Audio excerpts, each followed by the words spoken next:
Dando continuidade, outra questão inerente ainda à audiência de conciliação e mediação é a previsão também no 334 do seu parágrafo 8º, né? O parágrafo 8º do 334 diz assim, ó: o não comparecimento injustificado do autor ou do réu à audiência de conciliação é considerado ato atentatório à dignidade da justiça e será sancionado com multa de até 2% da vantagem econômica pretendida ou do valor da causa, revertida em favor da União ou do Estado. O que prevê esse parágrafo 8º é uma sanção para as partes que não comparecem à audiência de conciliação e mediação sem uma justificativa, ou seja, deixam de justificar quando elas não puderem comparecer, tá? Então, pessoal, como vimos aqui da leitura do dispositivo, o não comparecimento sem qualquer justificativa, seja do autor ou do réu, à audiência de conciliação ou de mediação designada pelo juízo, é considerado um ato atentatório à dignidade da justiça, tá? Ou seja, a justiça merece, né, no mínimo uma justificativa.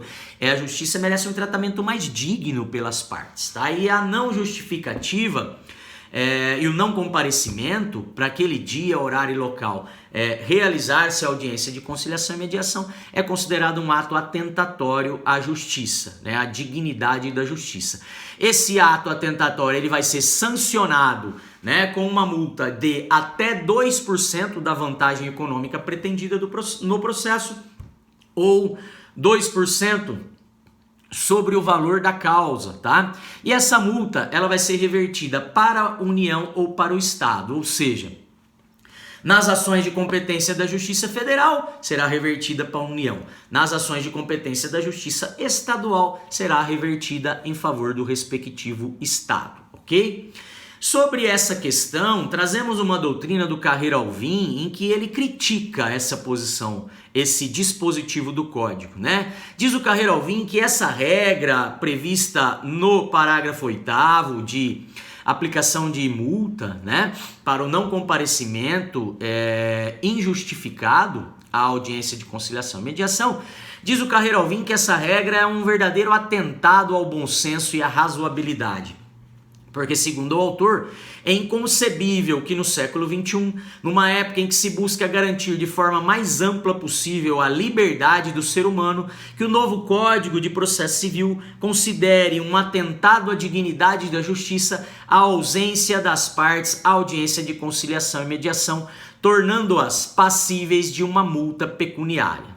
Diz ainda o autor que considerar o não comparecimento das partes à audiência de conciliação como ato atentatório à dignidade e justiça é um atentado à cidadania e à liberdade das partes que podem querer não se defrontar em juízo, tá? Então, é uma crítica pontual feita pelo Carreira Alvim e que, para mim, parece bastante razoável, né? O seu argumento de que nos dias de hoje que se enaltece tanto as liberdades individuais, né, seria um atentado ao meu direito fundamental de liberdade, bem como ao meu direito de cidadania, ao exercício da cidadania, né, em não querer comparecer ao fórum para me defrontar com o meu adversário, tá? Então, o Carreira Alvim, com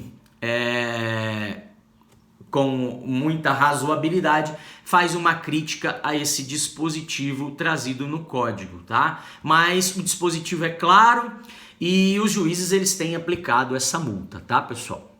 Eles têm multado. Já multavam por ausência nas audiências de instrução, mesmo não havendo dispositivo no código para isso, aplicava por analogia uma regra do Código de Processo Penal, né? E já se penalizavam as partes, já se penalizavam até testemunhas que não compareciam à audiência, né? Um dia eu atendi uma testemunha no escritório, uma pessoa no escritório que era testemunha num processo e não compareceu à audiência. Na verdade, ela esqueceu da data da audiência. E ao invés de apresentar uma justificativa para isso, ela simplesmente disse que esqueceu da data, né? E o juiz aplicou uma multa de 2 salários mínimos para ela por conta desse ato atentatório à dignidade da justiça, né? De que a ausência dela deveria ter sido justificada, né? E aí nós tentamos intermediar, mas já não dava mais, ela já tinha feito uma justificativa dizendo que tinha esquecido da data e o juiz manteve esta pena, né, de 2 salários mínimos, e era uma pessoa bem simples. 2 salários mínimos comprometia lá 90% da renda mensal dela, né? O que nós conseguimos ainda foi que ela pudesse então pagar de maneira parcelada essa multa pelo ato aí considerado atentatório à dignidade da justiça, tá? Então, esse mesmo raciocínio agora é aplicado nas audiências de conciliação e mediação. Então, a parte que não pode comparecer, ela tem que justificar, para que ela não possa incorrer na regra aqui do parágrafo 8º, sendo, portanto, sancionada com uma multa de até 2% do valor da causa ou do proveito econômico pretendido na ação, ok? Outra questão diz respeito à previsão do parágrafo 9º do artigo 334, tá? Diz o parágrafo 9º que as partes devem estar acompanhadas, então, a essa audiência de conciliação e de mediação por seus advogados ou defensores públicos, tá? Mais uma regra que recebe muita crítica por parte da doutrina de que nestas audiências de conciliação e mediação as partes devem necessariamente estar acompanhadas de advogados ou de defensores públicos, tá? Sabemos que na prática isso não tem acontecido, tá? Pelo menos aqui no estado de São Paulo, a gente ainda verifica que as audiências estão acontecendo sem a parte estar acompanhada de um advogado, tá? Então, nem mesmo os advogados que fazem plantão por meio do convênio da OAB com a defensoria, eles se deslocam lá ao Sejusc para acompanhar as audiências, tá? Raramente, né, a gente... Para não falar que não vi, já vi numa única oportunidade o advogado do plantão estar presente lá para realizar as audiências, tá? Mas em outras inúmeras audiências que participamos de conciliação e mediação, a parte contrária, né, ou uma das partes que faziam, que integravam o processo, não estava acompanhada de advogado. Isso acaba atrapalhando, né? Porque há sempre uma desconfiança com relação ao que é explicado pelos conciliadores e mediadores, porque a parte sabe que aquele não é o juiz e muitas vezes ela fala, eu confio na decisão do juiz, né? Muitas vezes elas acabam tendo um receio em fazer o acordo quando o advogado da parte contrária tem interesse na realização de uma composição, né? Então é vantajoso estar acompanhado por um advogado. O advogado pode sim, e é pessoa de confiança da parte, né, estar explicando para ela todas as vantagens na realização de uma autocomposição, fazendo com que ela se sinta mais confiante na tomada de decisão, né? Na livre motivação dela em chegar a uma composição, em chegar a um acordo, tá? Essa regra, portanto, ela é muito importante, mas a gente sabe que na prática ela ainda estamos longe dela ser fielmente aplicada, tá? Mas essa regra também recebe uma crítica por parte da doutrina, e aí uma boa parte da doutrina, mas a gente traz a menção do Carreiro Alvim, né, pessoal? O Carreiro Alvim, ele comenta com relação a esse dispositivo que essa é outra regra que para ele transborda a razoabilidade e o bom senso, pois não faz sentido que as partes se façam acompanhar de advogado em uma audiência que nem sequer é realizada pelo juiz, né? Diz o autor que o fato de prever o preceito em questão não é o bastante para evitar um injustificável prejuízo, porque a parte ela pode não se enquadrar nas condições para se valer do patrocínio da defensoria pública, ou seja, ela não se enquadra na condição de hipossuficiente, né? Tendo que constituir um advogado e pagar por isso para que ele possa então acompanhá-la à audiência de conciliação de mediação, se não, e diz ainda o autor que se não houver um acordo, apesar do empenho do advogado, ainda assim terá a parte de remunerá-lo, porque ele não comparecerá a essa audiência de graça, sem honorários, tá? Então, diz aqui que é um gasto desnecessário se a sua audiência não vai ser ainda realizada pelo juiz, né? traz aí, né, um prejuízo para a parte que não se enquadra nas condições de hipossuficiência para estar assistida por um defensor público, né, quando ela tem que constituir um advogado e comparecer à sua audiência, até mesmo quando ela não quer o acordo, né, ela vai ter que despender numerário para poder estar acompanhada de um advogado nessa audiência. Tá? Então ela, não querendo se confrontar com a parte contrária, ela tem que comparecer, senão ela é multada. Ela não querendo o acordo, mesmo assim ela terá que comparecer e ainda acompanhado de um advogado, ou seja, ela terá que custear o patrocínio jurídico de um advogado. E segundo a doutrina, isso não é legal, né, pessoal? Na verdade, foge completamente às regras de bom senso e razoabilidade nos termos utilizados aqui pelo Carreira Alvim, ok? Outra regra, pessoal, e mencionada ainda no 334, é a do parágrafo 10, né? Que dá uma atenuada àquela regra do parágrafo 8º. Diz o 334, parágrafo 10, que a parte poderá constituir representante por meio de procuração específica com poderes para negociar e transigir. Ou seja, aquela parte que não quer comparecer à audiência, ela pode até não comparecer, porém ela deve então encaminhar um representante em seu lugar, tá? É isso que diz o parágrafo 10 do artigo 334, de que a parte ela pode constituir um representante para comparecer em seu lugar na audiência de conciliação e mediação, outorgando para ele uma procuração com poderes especiais, com poderes específicos para transigir, ou seja, para realizar uma transação, para realizar um acordo, tá? Segundo o Carreira Alvim, essa regra dá uma suavizada no rigor da regra do parágrafo 9º do 334, admitindo então que um representante da parte possa comparecer em seu lugar à audiência de tentativa de conciliação ou de mediação, evitando assim praticar um ato atentatório à dignidade da justiça e com isso então ser penalizada com uma pena pecuniária, aquela pena de 2% sobre o valor da causa, tá?